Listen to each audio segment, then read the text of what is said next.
ligue, né, a sua Bíblia, ou se você preferir, acompanhe ali, né,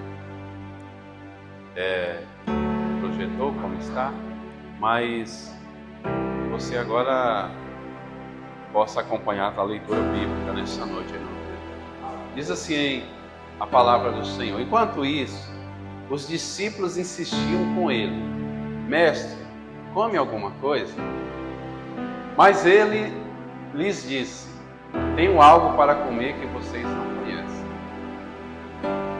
Então seus discípulos disseram uns aos outros: será que alguém lhe trouxe comida? Disse Jesus: a minha comida é fazer a vontade daquele que me enviou e concluir a sua obra.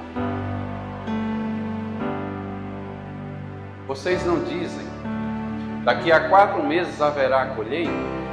Eu digo a vocês: abram os olhos e vejam os campos. Eles estão maduros para a colheita. Aquele que colhe já recebe seu salário e colhe fruto para a vida, de forma que se alegram juntos os que semeiam e o que colhem. Assim é verdadeiro ditado: um semeia e outro colhe. E eu os enviei para colher o que vocês não cultivaram. Outros realizam um trabalho árduo. Vocês vieram a usufruir do trabalho deles. Curva sua cabeça, feche os seus olhos e vamos mais uma vez falar com Deus. Pai, nós estamos aqui na presença do Senhor. Nós acabamos de ler a Tua Palavra e que o Santo Espírito possa nos inspirar nessa noite para fazer aquilo, meu Deus, que o Senhor nos chamou para fazer. Que os nossos ouvidos sejam sensíveis para ouvir a Tua voz e o nosso coração possa receber essa palavra. E essa palavra ela não seja, Pai, como um sino que bate e volta, mas que ela possa vir e verdadeiramente fazer o efeito necessário que ela precisa nas nossas vidas.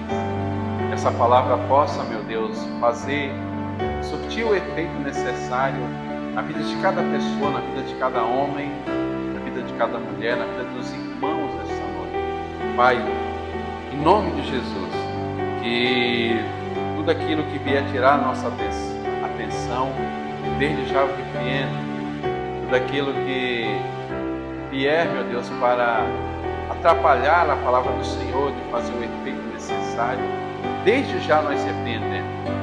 E neste tempo, Pai, possamos ser tocados, possamos, Pai, ser ministrados pelo doce Espírito Santo nas nossas vidas. Assim nós falamos, assim nós pedimos e oramos, em nome do Senhor Jesus. Irmãos, eu quero falar nessa noite sobre algo muito pertinente aos nossos dias, algo que eu confesso que quando essa mensagem a gente está pregando ela provavelmente em todo o Brasil, a nossa igreja, eu confesso a vocês que quando eu li a palavra, quando eu li essa mensagem, eu de certa forma chorei por ver tantas coisas que acontecem e às vezes nós não temos conseguido alcançar as pessoas que o Senhor Jesus nos chamou para alcançar. Eu quero falar sobre evangelização. Ele não é um programa. Evangelização precisa ser o estilo de vida da igreja do Senhor. E nesses minutos nós possamos entender que o Senhor me chamou, o Senhor te chamou para algo muito maior do que às vezes nós temos visto. Eu lembro que há muito tempo atrás, nos anos 90 ainda, né? Parece ser velho, né? Eu ouvi uma mensagem em que ela tinha um cunho evangelizador, e naquela mensagem o pregador falava que a igreja estava muito aquém. E quando eu falo igreja, eu falo nós mesmos que somos salvos no sangue de Jesus, E a igreja estava muito aquém, né, daquilo que o Senhor Jesus havia programado, havia preparado, havia colocado a igreja para fazer. E aqui onde nós lemos, aqui fala de Jesus, logo após ele ter um encontro com aquela mulher, ali naquele poço de Jacó, na cidade, né, próximo ali a Samaria, e ele tem encontro com essa mulher, ele evangeliza essa mulher, ele prega a palavra com essa mulher, e os discípulos chegam aonde ele está, porque já era a hora do almoço, meio-dia aproximadamente. A Bíblia diz que ele encontra com aquela mulher a hora sexta, né, meio-dia para nós hoje, e ali, depois dele conversar com aquela mulher, os discípulos chegam até Jesus e falam: mestre, come, nós trouxemos alimento, come. E ele responde para aqueles discípulos dizendo que ele, uma comida, ele já tinha comido, uma comida eles já tinham se alimentado de uma comida, né? E aqueles discípulos, eles acham estranho que Jesus já responde para ele dessa forma, e nós vamos entender que a comida que Jesus falava, e ele fala lá no versículo, que a comida que ele falava era fazer a vontade de Deus. A principal, o que Jesus queria fazer, o compromisso principal de Jesus nessa terra era fazer a vontade de Deus. E a vontade de Deus consistia em que almas viessem ao encontro do Pai, em que almas fossem salvas, libertas, em que almas conhecessem o amor do Pai. E hoje, a minha missão, a nossa missão, a missão da igreja, ainda é a mesma missão de Jesus, de que o mundo conheça quem Ele é, de que o mundo conheça que o Pai veio para salvar, que hoje nós temos a responsabilidade, em pleno século XXI, ainda temos a responsabilidade de levar a palavra do Senhor aonde quer que seja. A evangelização, ela tem alguns aspectos. Ela tem primeiro a visão. No versículo 35, eu quero ler novamente o versículo 35 com vocês. Jesus diz assim, vocês não dizem, ele está tendo uma conversa com os discípulos, como eu falei, né? Daqui 4 meses haverá colheita. Porém eu digo a vocês, abram os olhos e vejam os campos. Eles estão maduros para a colheita. O que Jesus queria chamar a atenção daquele povo, dos discípulos, era que o momento era oportuno para a pregação do Evangelho. Jesus chamava a atenção porque ele dizia, olhe para os campos que eles já estão maduros, já estão no tempo de ser colhido. E quando Jesus falava isso, irmãos, a multidão dos samaritanos estava chegando até Jesus. Aquela mulher que Jesus já tinha tido uma conversa com ele, já tinha ido atrás dos seus patrícios, dos seus conterrâneos, né? E trazido eles até Jesus. E Jesus disse, olha, já está vindo um povo que precisa ouvir a minha palavra.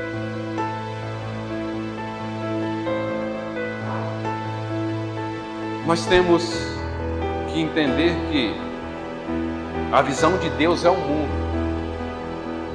O mundo precisa de salvação. O mundo precisa de encontrar Jesus. O mundo precisa de conhecer Jesus. E o método que Jesus usa para que o mundo conheça Jesus é a igreja. Eu estava ouvindo uma mensagem e o pregador falava assim, quando o John Kennedy morreu, John Kennedy, né, presidente dos Estados Unidos, ele foi assassinado, né, num desfile. Em 24 horas depois, a metade do planeta já sabia que esse homem tinha sido assassinado. E ele falava, isso há alguns anos atrás, nessa pregação dele, ele falava que hoje, ainda hoje, 2000 anos depois da morte de Jesus, ainda muitas pessoas, ainda a metade do mundo, ainda não conhece esse Jesus. Nós temos que ter a visão de que se o mundo não conhece Deus, o mundo está perdido. Se o mundo não vem até Cristo, o mundo está perdido. Irmãos, porque nós sem Cristo, nós estamos perdidos. Cristo é o dono de todas as coisas, mas o mundo, as pessoas ainda não conheceram Cristo. E nós precisamos ir aonde essas pessoas estão, nós precisamos levar a salvação para essas pessoas. Veja bem, falsas religiões têm crescido no panorama mundial. A gente vê, irmãos, um estudo recente, não tão recente, diz que na Índia, o segundo país mais populoso do mundo, há mais de 350 milhões de deuses. O Deus verdadeiro ainda não chegou para muitas pessoas na Índia. O Japão, um dos países mais bem-sucedidos, uma das economias, das maiores economias, acho que a terceira, se eu não estou me enganando, agora a terceira economia do mundo, esse país é entregue ao budismo. Irmãos, quando a gente olha para a África, se essas coisas não mexem com você, não mexem com a gente vê quantas pessoas que ainda não foram encontradas pelo Senhor, pelo Evangelho. Lá são mais de 10 mil línguas. Mais de 10 mil línguas. E a palavra de Deus, a Bíblia Sagrada, a palavra que traz vida, ainda não chegou a 1000 línguas naquele continente. Muito menos. Está muito abaixo de onde deveria estar. Um continente onde a feitiçaria predomina, onde o engano predomina. E eu pergunto, aonde é que está a igreja do Senhor que parece não fazer nada? Na América Latina, no nosso país, a gente vê tanto secretismo religioso. O que é isso, pastor? Nós vemos muitas misturas das religiões, pessoas se misturando, né? Infelizmente a gente vê isso até na igreja cristã, na igreja evangélica, onde líderes permitem, né, o mundanismo entrar, permite coisas erradas entrar, permite coisas que não faz parte do evangelho entrar, irmão, e com argumento dizendo que não, nós temos que trazer o mundo para dentro da igreja, para ver se as pessoas se convertem. Que conversa é essa, irmão? O mundo é que precisa de Jesus, não é a igreja, não é os cristãos, não é nós que precisamos que o mundo adentre e dite o ritmo.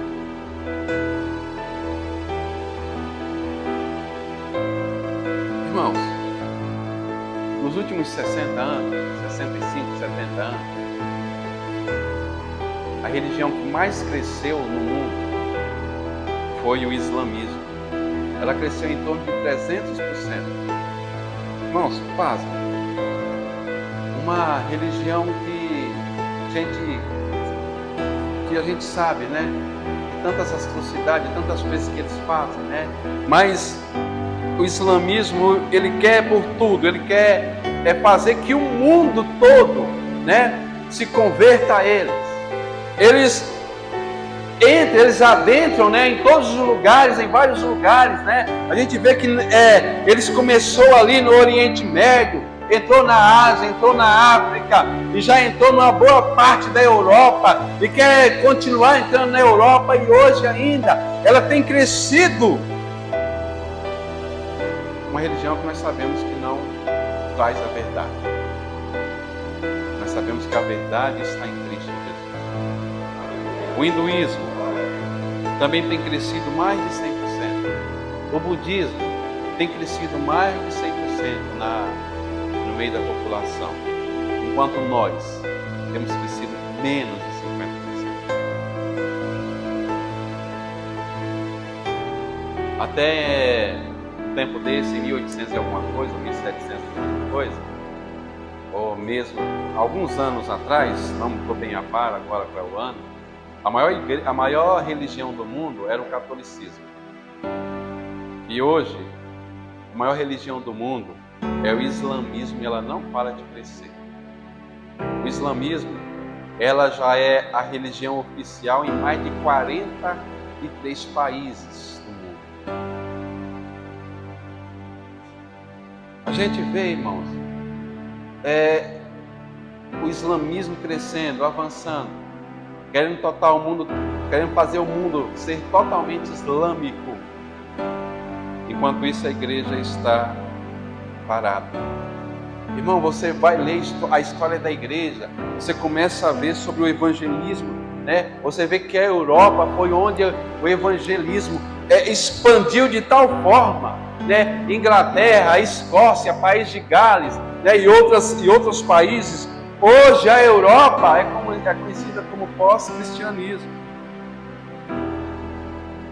Diz que na Inglaterra, onde havia templos grandes, igrejas cheias de cristãos, de fiéis, adorando o Senhor no século passado, essas igrejas hoje não tem mais ninguém.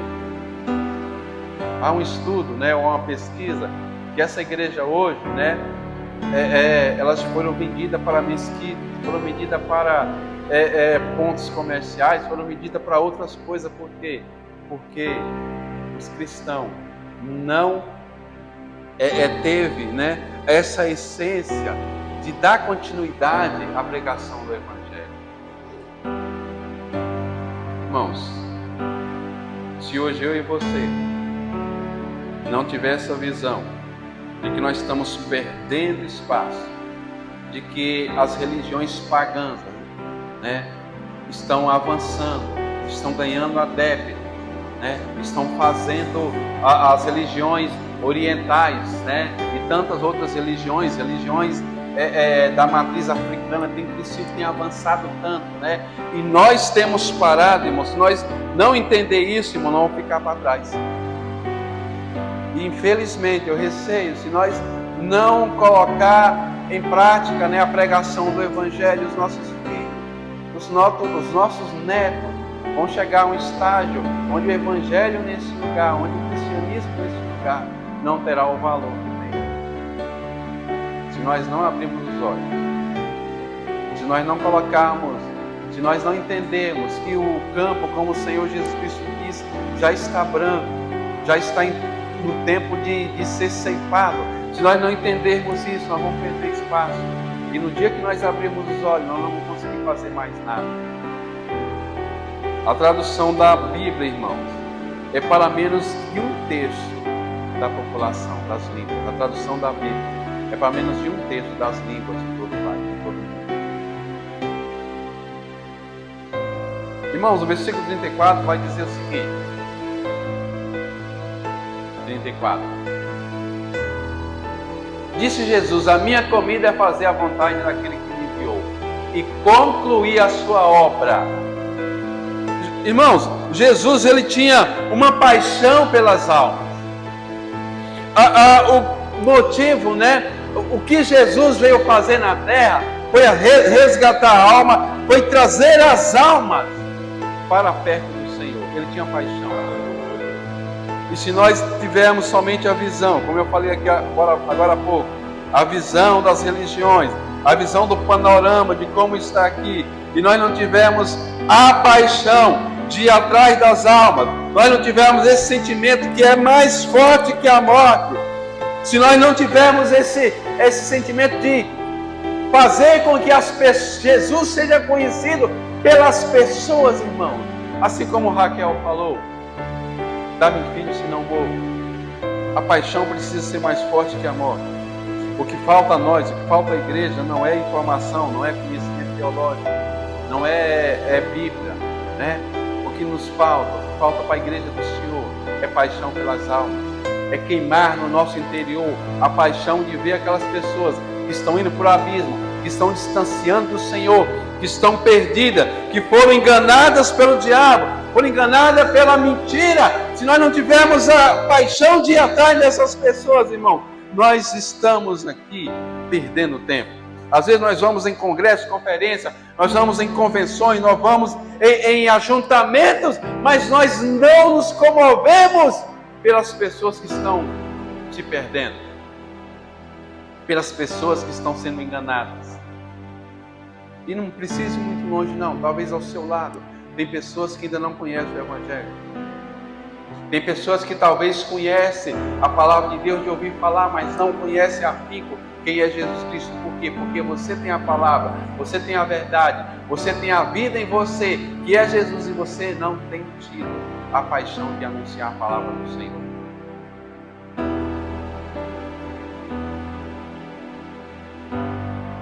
Uma pessoa apaixonada é maior que a força passiva de 99 sem visão. Nós ouvimos alguns dias o missionário Carlos falar o seguinte, que em uma igreja apenas 15% das pessoas estão engajadas em fazer a obra do Senhor. E talvez essas 15% tem menos pessoas engajadas em evangelizar, em ganhar almas, em falar do amor do Senhor, em pregar o tempo todo. Aonde você vai, você prega. Você estuda, você prega lá na sua escola, na sua faculdade. O seu trabalho, você fala do amor do Senhor. Você fala ao deitar, você fala ao levantar, você fala para a sua família. Ei, mas às vezes os pais não têm falado do amor do Senhor, do amor de Jesus para os filhos. Não tem tirado tempo para falar do amor para os filhos. Para onde nós estamos indo? Aonde vai essa nossa geração? Se nós não gastamos tempo com essa geração, se nós não pregamos o amor, se não falamos de Jesus nessa geração, se não temos a paixão igual John Knox, que falou em uma das suas pregações, ele clamou, disse, Senhor, me dê a Escócia, senão eu morro. John Knox foi um reformador da Escócia, né? Ele fez parte de um tempo onde ele fez com que a Escócia conhecesse Jesus, e ele não parou enquanto ele não evangelizou uma boa parte da Escócia. Mas um só é impossível evangelizar uma nação. Um só é impossível evangelizar pessoas, muitas pessoas. Nós precisamos ter o engajamento de toda a igreja. Nós precisamos ter engajamento de todos aqueles que um dia já conheceu Jesus Cristo. Um missionário chamado David Brainerd, um homem, ele morreu aos 27 anos de idade porque ele pegou uma tuberculose, porque ele evangelizava, né, os índios na Nova Inglaterra. E ele, enquanto ele orava na neve, né, ele transpirava, ele vomitava sangue, né, ele clamava pela salvação daquele povo, mas mesmo fraco, frágil fisicamente, ele não parou de pregar o Evangelho. Por quê? Porque aquele homem tinha paixão pelas almas.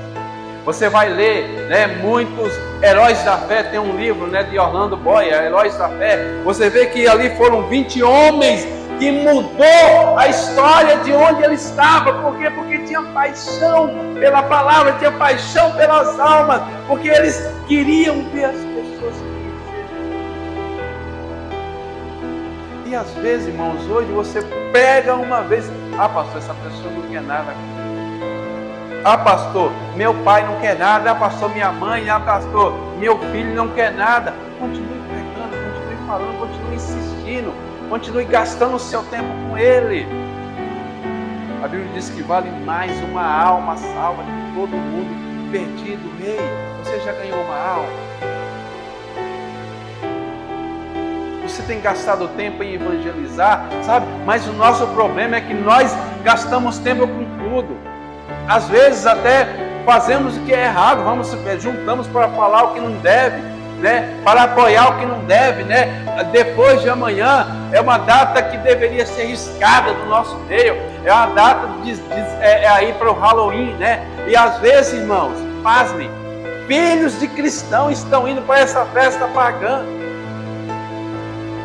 Não sei se vocês acompanharam um vídeo que a pastora postou hoje, né? Sobre, acho que foi hoje ou ontem, sobre a festa do Halloween, né? E alguém dizia, nós estamos alegres porque porque os filhos dos cristãos, uma vez no ano, eles tiram um tempo, uma noite para me adorar. E às vezes hoje os cristãos não tem nada a ver. Essa festa não tem nada a ver. Não tem nada a ver eu ir nesse lugar. Tem nada a ver, né? Eu ir nessa festa. Tem nada a ver eu fazer parte desse tempo. Não tem nada a ver. E nós estamos perdendo tempo, em vez de pregar o Evangelho, nós estamos indo nesse lugar onde Deus não nos mandou. E se Deus te mandou para você pregar. Ah, pastor, eu vou lá para pregar. Mas você tem que pregar? Você vai lá para pregar ou você vai lá para sentar na roda dessas pessoas? Alexandre Duff, um veterano missionário, se dedicou a evangelizar a Índia. Ele era escocês. Numa certa época ele foi para a Escócia novamente. E chegou na Escócia, ele fez um apelo durante um culto, né, na igreja. Ele fez um apelo, né, para que jovens se levantassem ali, para, assim como ele, fosse pregar na Índia, porque ainda havia muitas pessoas na Índia precisando ser encontradas pelo Senhor. E diante de que ele falou ali, ninguém se levantou, ninguém se propôs, ninguém teve a disponibilidade de se levantar para pregar, para fazer missões na Índia. E diz a história que ele insistiu naquele negócio. Ele insistiu a ponto de passar mal e cair no meio, né? E ter um negócio ali, cair no meio do povo ali. Quando os médicos chegaram até ele e o reanimaram, né?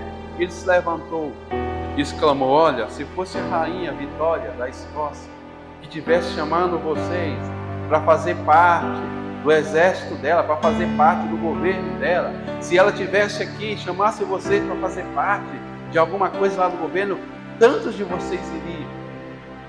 Agora, para salvar vidas, agora, para ir para a convocação dos reis, do Rei dos Reis, para ir ao encontro de pessoas que estão perdidas, vocês não fazem nada. E a Bíblia diz a história que ele foi eloquente, né, para falar naquele momento, e levantou-se milhares e muitos jovens, né, e foi com ele para pregar o Evangelho na Índia. E ele fala assim, né? Olha, se vocês não forem, eu voltarei para a Índia. E quando eu morrer na margem do rio Ganges, os indianos vão saber que ali teve um jovem que saiu da Escócia e foi pregar o Evangelho, foi fazer missões para eles. Irmãos, quantos de nós o Senhor tem chamado para fazer missões? Eu estou falando fazer missões na Arábia, estou falando fazer missões na África, não falando fazer missões em outros continentes, não. Tanto de nós, Deus tem chamado para fazer missão, a sua missão na sua casa, perto da onde você mora, com seus vizinhos, com a sua família, mas você não tem falado, você não tem tido o amor de falar do Senhor para as pessoas, nem na sua casa. Não temos tido compromisso. Às vezes temos tido a visão, às vezes um pouco de paixão, mas não temos tido o compromisso. O compromisso de pregar o Evangelho, ele não pode ser adiado. Jesus está prestes a voltar e pregar o Evangelho não pode ser adiado e também não pode ser transferido. Se Deus te chamou, é você. Se Deus chamou você para fazer algo, é você, não é outro. Não coloque a responsabilidade em outro. Se você tem sido chamado para fazer a obra do Senhor, não terceirize o trabalho que Deus te deu. Não. Você é um evangelista, você é um missionário, você é um pastor. Você é um filho, um servo que foi chamado para pregar o Evangelho, para trazer as boas novas àqueles que ainda não conhecem. Jesus fez isso. Durante todo o seu ministério ele pregou. Ele foi aos perdidos. Ele foi salvar a vida. Ele veio fazer transformação no meio das pessoas. Jesus fez isso e hoje o que nós E hoje, será que nós temos feito a mesma coisa que Jesus tem nos mandado fazer? Como nós temos servido ao Senhor? Como nós temos feito a obra dele? O que nós temos feito para o Senhor? Irmãos, conta-se uma história que um certo jovem de uma tribo indígena, eu não vou lembrar agora o nome, não vou lembrar aqui da história, mas eu vi isso em algum lugar, eu vi isso numa pregação que eu assisti, e na pregação sobre evangelização e evangelismo. E este jovem, ele estava sendo preparado para ser o chefe da tribo. Como é que é o nome? O cacique, né? Para ser lá o cacique daquela tribo. Ele estava sendo preparado, né? Com tudo que é preparado ali e tal. Mas em um determinado momento ele teve um problema de saúde. E tudo que fizeram por ele naquele lugar, fizeram o que eles tinham que fazer lá, fizeram as suas oferendas, né? Clamaram lá os deuses dele, clamaram a medicina deles lá, fizeram de tudo. E cada dia aquele jovem ia perdendo o seu vigor, ia perdendo a sua força. E ele, no passar dos dias, ia passando, ia perdendo as suas forças. Ele olhava para sua mãe, ele sabia que estava sendo preparado para ser o cacique. Ele olhava para sua mãe e falava: mãe, eu estou morrendo. E depois que eu morrer, para onde vai a minha alma? E a mãe daquele rapaz chorando falava: meu filho, eu não sei quando vai chorar. Passava os dias, aquele jovem agoniado, né? Já quase morrendo, e clamava: mãe, para onde vai a minha alma? Eu estou morrendo.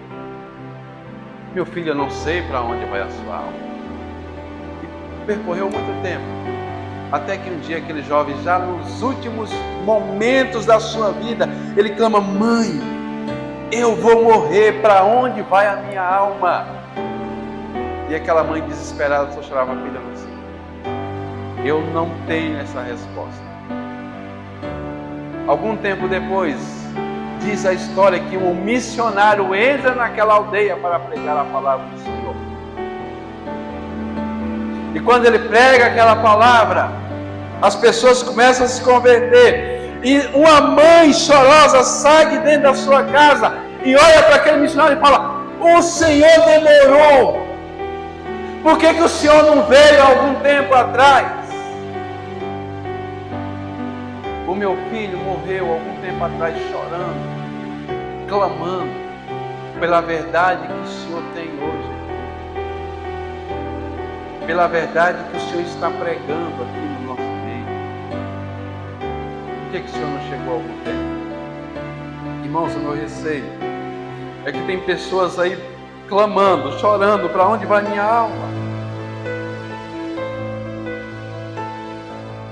Pessoas do nosso convívio, perto da gente, tem clamado, mas não tem encontrado salvação, tem buscado uma verdade, tem buscado saber da verdade. E o meu receio é que nós não temos chegado a tempo até onde está essa pessoa. A verdade não tem chegado a tempo. Por quê? Porque nós não nos temos colocado à disposição. Nós estamos ocupados demais, né? Estamos novos demais, estamos jovens demais, estamos preocupados demais, ou estamos velhos demais, ou as coisas tem coisas que têm nos atrapalhado demais, né? As coisas do mundo nós temos gastado tempo com as coisas do mundo, mas não temos tido visto a necessidade de almas, de pessoas, irmãos. Essas pessoas que morrem sem Cristo, infelizmente, elas têm ido para o inferno. Não tem outro caminho. A palavra de Deus diz que o único caminho, a verdade e a vida é Jesus. Não tem outro lugar para essas pessoas ir se morrem sem Cristo. E nós temos a verdade, nós sabemos o caminho e nós temos a vida, mas às vezes nós temos segurado. Às vezes Nós temos guardado essa verdade.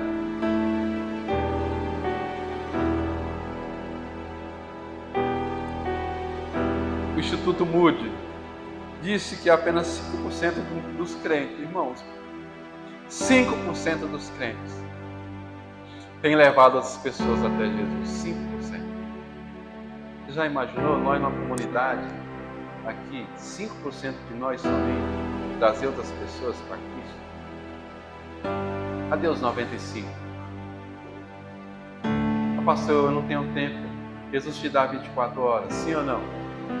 Ah, pastor, eu não tenho tempo de ir, não tenho tempo de ir atrás das almas, não tenho tempo de pregar. Há um clamor no céu, Isaías 6,8 diz, o Senhor fala, a quem enviarei, quem há de ir por nós. Há um clamor hoje no céu para a igreja do Taquari, para mim, para você que está aqui nessa noite.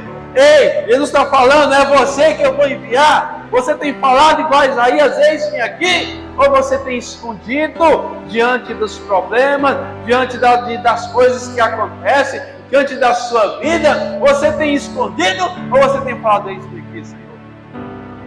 Há um clamor dos céus, há um clamor na terra. Atos capítulo 16, versículo 9, em visão, o apóstolo Paulo vê alguém falando, passa Macedônia e ajude-nos. Há pessoas pedindo, venha Macedônia, venha onde eu estou e ajuda-me. Aonde estão essas pessoas que estão dispostas a ajudar?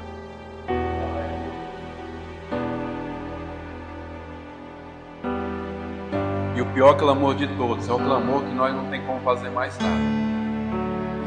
Mas infelizmente é um clamor pertinente. É o clamor de Lucas 16, 27. Gostaria que vocês viessem aqui na frente nesse momento.